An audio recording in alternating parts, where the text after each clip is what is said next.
Hello everyone, welcome to my YouTube channel maths magic NCERT. तो आज मैं आप लोगों को न्यू चैप्टर कराने जा रहा हूं जो कि 6th क्लास का है, चैप्टर नंबर 7 फ्रैक्शन। तो फ्रैक्शन जो है सबसे पहले आता है कि इंट्रोडक्शन में क्या है, हमेशा पहले वाले वीडियो में भी आपने देखा होगा कि जो भी बेसिक्स पॉइंट्स होती हैं पूरे चैप्टर्स में वो मैं आप लोगों को एक्सप्लेन करता हूँ। तो इंट्रोडक्शन के अंदर जो है जो भी बेसिक्स पॉइंट है वो मैं एक्सप्लेन करने जा रहा हूँ। तो टॉपिक स्टार्ट करने से पहले जो है, अगर आप मेरे चैनल पे नए आए हैं या अभी तक आपने चैनल को लाइक सब्सक्राइब नहीं किया है तो सबसे पहले आप चैनल को लाइक सब्सक्राइब कर दें और बेल आइकन दबाना आप लोगों ने बिल्कुल भी नहीं भूलना है, जिससे कि मैं जो भी वीडियो डालता हूं आप लोगों के लिए तो आपके पास नोटिफिकेशन आ जाए, जिससे कि आप इजिली वीडियो देख के अपने डाउट्स क्लियर कर सकते हैं। तो without wasting a time start करते हैं हम आज का टॉपिक, जो कि हमारा है क्लास 6 का चैप्टर 7। चैप्टर का नाम है फ्रैक्शन। तो आज हम इंट्रोडक्शन कर रहे हैं फ्रैक्शन चैप्टर का। तो सबसे पहले क्या होता है इंट्रोडक्शन में, जैसे यहाँ पे चैप्टर का नाम क्या है, फ्रैक्शन। तो सबसे पहले आप लोगों को ये पता होना चाहिए कि व्हाट इज फ्रैक्शन, फ्रैक्शन होता क्या है, सबसे पहले ये पता होना चाहिए। तो यहाँ पे मैंने फ्रैक्शन की डेफिनेशन लिखी है कि a fraction is a number representing of a whole and the whole may be a single or a group object. बहुत ही सिंपल होता है। फ्रैक्शन क्या हो गया कि वो किसी नंबर को, जो भी होल पार्ट है, जो उसका पूरा पार्ट है, उसका कुछ पार्ट वो रिप्रेजेंट करता है। जैसे मान लो कोई भी फोर ट्रायंगल्स बने हुए हैं, उसमें शेडेड पार्ट 2 है, तो हम उसको कैसे रिप्रेजेंट करेंगे, बाय फ्रैक्शन। हम उसको रिप्रेजेंट करेंगे फ्रैक्शन के थ्रू। तो यही डेफिनेशन है कि fraction is a number representing of a whole. जो होल नंबर होता है वो out of that number they are represented, वो रिप्रेजेंट करते हैं। And the whole may be a single or a group object. Whole क्या हो सकता है उसमें, या कोई ऑब्जेक्ट हो सकता है या ग्रुप ऑफ ऑब्जेक्ट हो सकता है। तो बहुत ही सिंपल है। जैसे हम कोई भी नंबर लेते हैं, अगर 3/4 है या 1/2 है, 5/8 है, तो दीज आर द फ्रैक्शन, ये फ्रैक्शन है। इसके बाद आता है कि फ्रैक्शन के कुछ पार्ट्स होते हैं हमारे पास, जैसे प्रॉपर फ्रैक्शन होता है, इम्प्रॉपर फ्रैक्शन होते हैं, मिक्स्ड फ्रैक्शन होते हैं। तो इसके कुछ पार्ट्स होते हैं, तो ये भी आप लोगों को पता होना चाहिए कि इसके कौन कौन से पार्ट्स होते हैं और उनका मतलब क्या होता है। तो सबसे पहले यहाँ पे मैंने फ्रैक्शन की डेफिनेशन आप लोगों को एक्सप्लेन किया। नाउ कम टू द कि फ्रैक्शंस के कितने पार्ट होते हैं और कौन कौन से होते हैं। तो फर्स्ट है हमारे पास प्रॉपर फ्रैक्शन।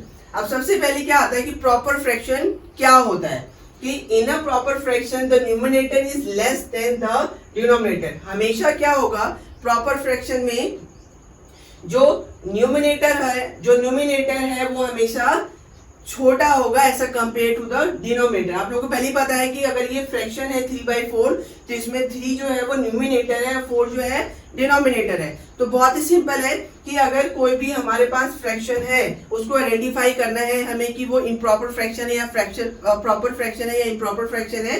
तो सिंपली क्या ध्यान रखना आप लोगों ने कि प्रॉपर फ्रैक्शन क्या होता है। अब in a proper fraction the numerator is less than the denominator, मतलब जो न्यूमरेटर है वो हमेशा छोटा होगा ऐसा कंपेयर टू द डिनोमिनेटर। जैसे एग्जांपल यहाँ पे लिखा है मैंने 3/4, 1/2, 5/8, these are the proper fraction. Now come to the next जो है फ्रैक्शन का पार्ट है इम्प्रॉपर फ्रैक्शन।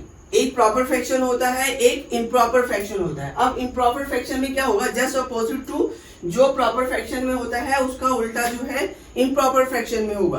तो improper fraction the numerator is greater than the denominator are called improper fraction. अब प्रॉपर फ्रैक्शन में क्या था कि न्यूमरेटर जो है वो छोटा होता है ऐसा compare to the denominator. Improper fraction में क्या होगा कि जो न्यूमरेटर है वो ग्रेटर होगा, बड़ा होगा ऐसा कंपेयर टू द डिनोमिनेटर। तो जैसे एग्जांपल लिखा मैंने यहाँ पे 3/2 है, तो इसमें आप देखेंगे कि न्यूमरेटर जो है वो क्या है, बड़ा है ऐसा कंपेयर टू द डिनोमिनेटर। तो 3/2, 12/7, 18/5, तो इन सब में आप देखेंगे कि न्यूमरेटर जो है वो क्या है, ग्रेटर है ऐसा कंपेयर टू द डिनोमिनेटर। तो बहुत ही सिंपल है। Now come to the next mixed fraction. अब क्या होता है मिक्स्ड फ्रैक्शन, क्या होता है, A mixed fraction has a combination of a whole and a part। अब क्या होता है मिक्स्ड फ्रैक्शन का मतलब क्या होता है कि कॉम्बिनेशन ऑफ अ होल, मतलब जिस पार्ट को हम फ्रैक्शन में शो कर रहे हैं उस पूरे पार्ट एंड द वो पूरा जो है पार्ट जो है वो रिप्रेजेंट करते हैं और आउट ऑफ दैट जो है वो क्या नंबर है वो भी रिप्रेजेंट होता है। तो a fraction has a combination of a whole and a part. अब एग्जांपल जैसे लिखेंगे 2 3/4, 5 3/4, इस तरह से जो नंबर होंगे वो क्या होते हैं, that is called the mix fraction. तो बहुत ही सिंपल है। सबसे पहले क्या है, आपने ध्यान रखना है कि फ्रैक्शन क्या होता है और फिर उसके पार्ट्स क्या होते हैं, proper fraction, improper fraction and mixed fraction. Now come to the next point. Next point है हमारे पास we can express a mixed fraction as an improper fraction as, मतलब क्या होता है कि अगर हमें मिक्स्ड फ्रैक्शन गिवन है तो उसको सॉल्व करने के लिए अगर हमारे पास कोई क्वेश्चन आता है, अगर हमें उसे ऐड करना है, सब्ट्रैक्ट करना है या कुछ भी करना हो, अगर वहां पे क्या है मिक्स्ड फ्रैक्शन है तो हमें क्या करना होता है, उसको इम्प्रॉपर फ्रैक्शन में चेंज करना होता है। तो ये जो इम्प्रॉपर फ्रैक्शन है कैसे चेंज करते हैं ये आप लोगों को आना चाहिए। तो कैसे चेंज करते हैं, we can express a mixed fraction as an improper fraction. अब जो मिक्स्ड फ्रैक्शन है हमारे पास उसको हम इम्प्रॉपर फ्रैक्शन में कैसे एक्सप्रेस करेंगे, तो इसका फॉर्मूला होता है हमारे पास, सिंपली क्या होता है, जो हमारे पास डिनोमिनेटर है उसको हम क्या करते हैं, जो होल नंबर है उससे मल्टीप्लाई करते हैं और न्यूमिनेटर इसमें हम प्लस कर देते हैं। तो वही फॉर्मूला लिखा है मैंने यहाँ पे, whole into denominator plus numerator divided by denominator. तो सिंपली होता है कि ये एक मिक्स्ड फ्रैक्शन है, तो हम क्या करेंगे, जो डिनोमिनेटर है और होल नंबर है इन दोनों को हम मल्टीप्लाई कर देंगे 4 इंटू 2 और जो न्यूमिनेटर है उसमें वो प्लस हो जाएगा। तो यहाँ पे ऐसे किया है 2 इंटू 4, इन दोनों को हमने मल्टीप्लाई किया और जो ऊपर वाला नंबर है न्यूमिनेटर वो प्लस कर दिया, डिनोमिनेटर एज इट इज रहेगा 4। तो 2 इंटू 4 प्लस 3/4, इनको हम जब सॉल्व करेंगे तो 4 2 जा 8 और 8 plus 3 what will we get, 11/4। तो बहुत ही सिंपल है कि कोई भी मिक्स्ड फ्रैक्शन आता है, अगर आपको उसको इम्प्रॉपर फ्रैक्शन में चेंज करना ही होगा क्वेश्चन को सॉल्व करने के लिए, तो क्या करते हैं, जो डिनोमिनेटर इंटू होल इन दोनों को मल्टीप्लाई कर देंगे और जो ऊपर वाला नंबर है न्यूमिनेटर उसे हम प्लस कर देंगे। तो यही फॉर्मूला है, whole into denominator plus numerator by denominator.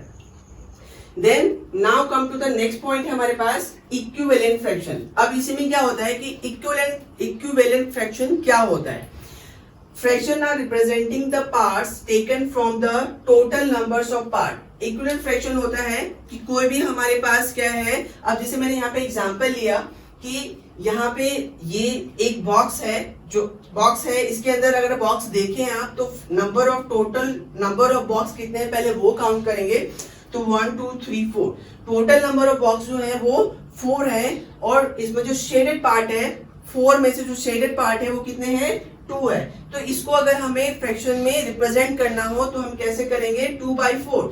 2/4 का मतलब है कि टोटल नंबर ऑफ जो बॉक्स है वो 4 है, उसमें से 2 जो है वो क्या रिप्रेजेंट कर रहा है, that is the shaded part, that is the shaded part means 2/4। तो मींस वही है। तो इस इक्विवेलेंट फ्रैक्शन का मतलब ही यही है कि fractions are representing the parts taken from the total numbers of part. मतलब क्या होता है कि जो टोटल नंबर ऑफ पार्ट्स है आउट ऑफ दैट इसमें से कितने शेडेड हैं, 2 शेडेड हैं, तो हमने क्या किया 2/4 लिखा। नेक्स्ट एग्जांपल अगर लेते हैं तो इसमें हमें अगर शो करना हो कि नंबर ऑफ शेडेड पार्ट जो है वो कितने हैं, तो सबसे पहले क्या करेंगे, total number of boxes count करते हैं हम, 1 2 3 4 5 6। टोटल नंबर ऑफ बॉक्स कितने हैं, 6 है और आउट ऑफ 3 पार्ट जो है वो शेडेड है, तो हम कैसे लिखेंगे 3/6। इसी तरह से फर्स्ट एग्जांपल है हमारे पास, ये एक बॉक्स है, इसमें टोटल नंबर ऑफ बॉक्स अगर हम काउंट करें तो कितने हैं, 1 and 2 है और शेडेड पार्ट कितने हैं, आउट ऑफ 2 जो है 1 शेडेड पार्ट है, तो हम इसको फ्रैक्शन में कैसे चेंज करेंगे, 1/2।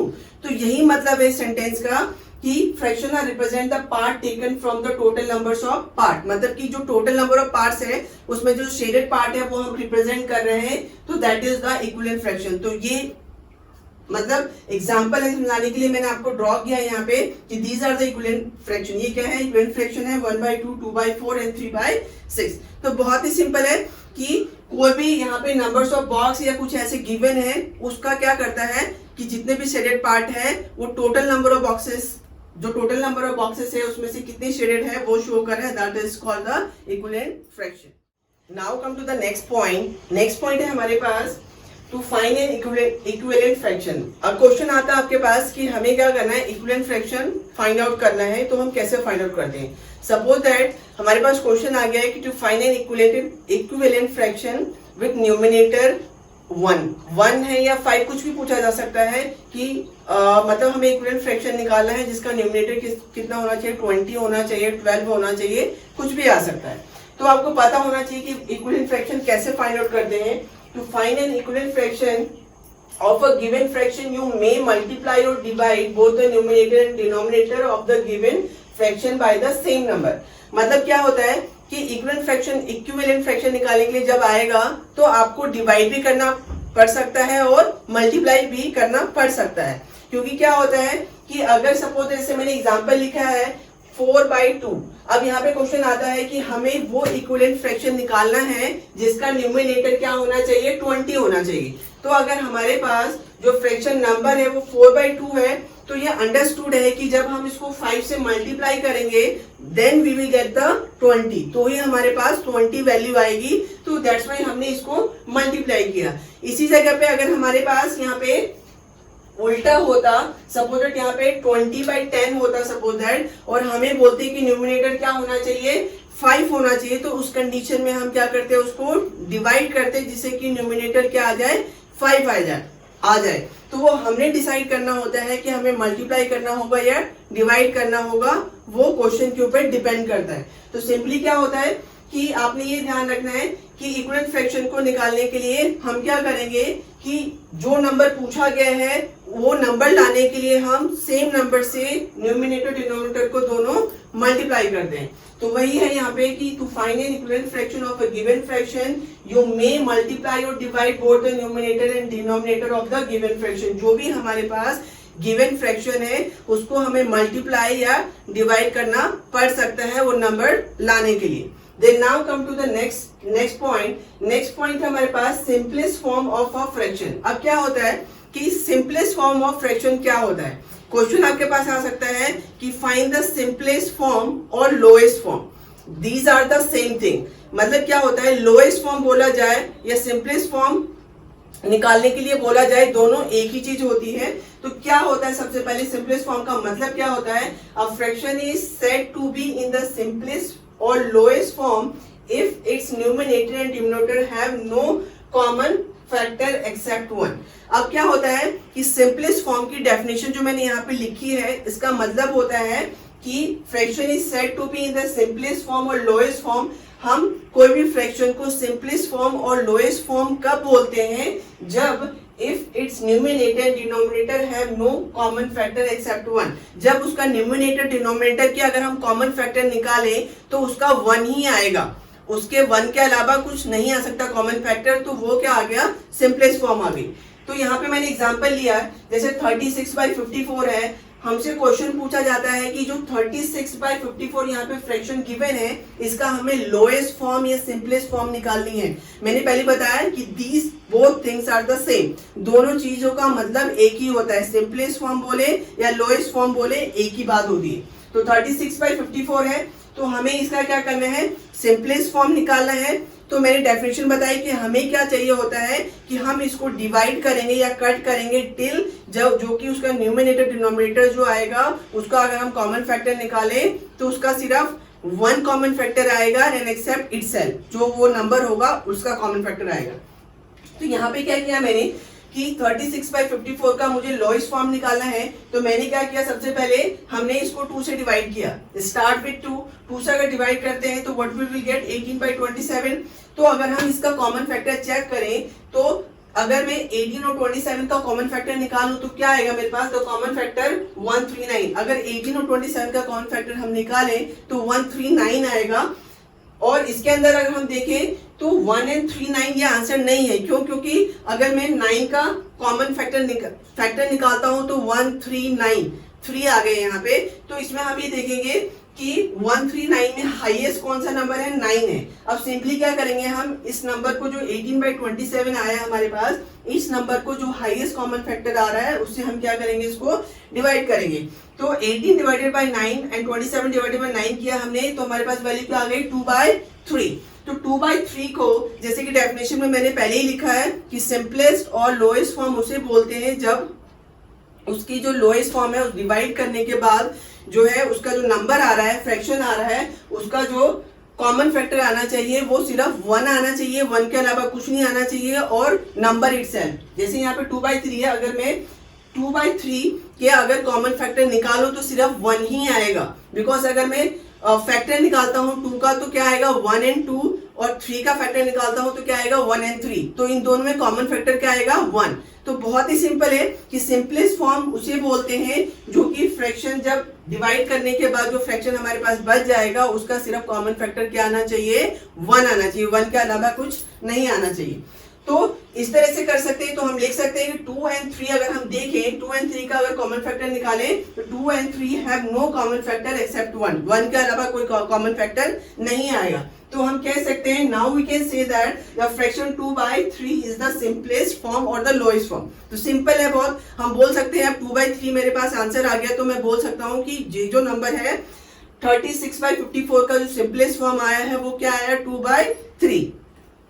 तो हम ऐसे भी कर सकते हैं, और एक मेथड और है हमारे पास, जैसे सिंपली क्या है 36/54 है, इसका हमें सिंपलेस्ट फॉर्म निकालना है, तो हम क्या करेंगे सिंपली इसको हम कट कर देंगे। जैसे मान लो 36 है, 36/54 मैंने यहाँ पे क्या करा कैंसिल करा, 2 से अगर हम करेंगे तो 2 1 जा 2, 2 8 जा 16, 2 से आगे नीचे भी करते हैं तो 27 आएगा हमारे पास। देन 3 से करेंगे 3 6 जा 18 एंड 3 9 जा 27। फिर हम 3 से करते हैं तो 3 2 जा 6, 3 3 जा 9। तो यहाँ पे देखेंगे आप कि इस कंडीशन अगर हम इस वे से भी करें तो 2/3 ही आंसर आया जो कि सेम है। तो हम ऐसे भी कर सकते हैं और इस तरह से भी कर सकते हैं। Now come to the next point. Next point है हमारे पास फ्रैक्शन का like and unlike fractions. Like and unlike fractions क्या होते हैं? बहुत सिंपल है, fraction with same denominator are called the like fraction. मतलब क्या है, फ्रैक्शन गिवन है, अगर डिनोमिनेटर सेम है तो means that is the like fraction. तो fractions with same denominator are called a like fraction. जैसे एग्जांपल लिया है मैंने यहाँ पे 2/15 4/15। तो आपके पास क्वेश्चंस आ सकते हैं कि क्या है, सिंपली क्या बहुत सारे फ्रैक्शंस गिवन हैं और हमें उसमें से क्या करना है लाइक और अनलाइक फ्रैक्शंस हमें निकालने हैं। तो लाइक फ्रैक्शन आप लोगों ने ध्यान रखना है कि क्या होता है जिसके डिनोमिनेटर सेम हो जाए। Examples like 2/15 and 4/15। उसके बाद आता है हमारे पास अनलाइक फ्रैक्शन। लाइक और अनलाइक फ्रैक्शंस दोनों जो है वो क्या होते हैं? लाइक फ्रैक्शन मैंने बता दिया आपको क्या होता है। Unlike fraction means fractions with different denominator, just opposite of like. मतलब क्या होता है, लाइक फ्रैक्शन का जस्ट अपोजिट होता है। लाइक फ्रैक्शन में क्या आता है कि डिनोमिनेटर सेम होते हैं, और अनलाइक फ्रैक्शंस में क्या होते हैं विद डिफरेंट डिनोमिनेटर्स होते हैं इसके। जैसे एग्जांपल लिखा है यहाँ पे मैंने 7/27 7/28। तो बहुत सिंपल है कि आपके पास क्वेश्चन आ सकता है कि बहुत सारे फ्रैक्शंस गिवन होंगे और हमें उसमें से फाइंड आउट करना है कि लाइक फ्रैक्शन कौन से हैं और अनलाइक फ्रैक्शन क्या होते हैं। तो बहुत ही सिंपल है, लाइक फ्रैक्शन जिसके डिनोमिनेटर सेम होंगे that is the like fraction, और जिसके डिनोमिनेटर डिफरेंट होंगे दैट इज अनलाइक फ्रैक्शन। तो जो भी बेसिक्स पॉइंट्स थे इस पूरे चैप्टर में, जो चैप्टर कराया मैंने आप लोगों को आज, फ्रैक्शन चैप्टर है, चैप्टर 6 का, चैप्टर नंबर 7 क्लास 6 का, वो समझ आ गया होगा। बट अभी भी आप लोगों के माइंड में कोई भी डाउट है, कोई भी ऐसा पॉइंट हो या कोई भी क्वेश्चंस हो या कोई भी ऐसा चैप्टर है 6th क्लास में 7th क्लास का जो भी है, आप प्लीज कमेंट बॉक्स में लिखिए, तो वो मैं चैप्टर आप लोगों के लिए कराऊंगा। तो कमेंट बॉक्स में जरूर लिखिए जो भी डाउट है आप लोगों का, क्योंकि जब तक आप कमेंट बॉक्स में नहीं लिखेंगे जब तक मुझे पता नहीं चलेगा कि आप लोग जो है वो आपको समझ आ रहा है या नहीं आ रहा है, या डाउट है या नहीं है। तो मिलते हैं नेक्स्ट वीडियो में सेम चैप्टर के न्यू एक्सरसाइज के साथ।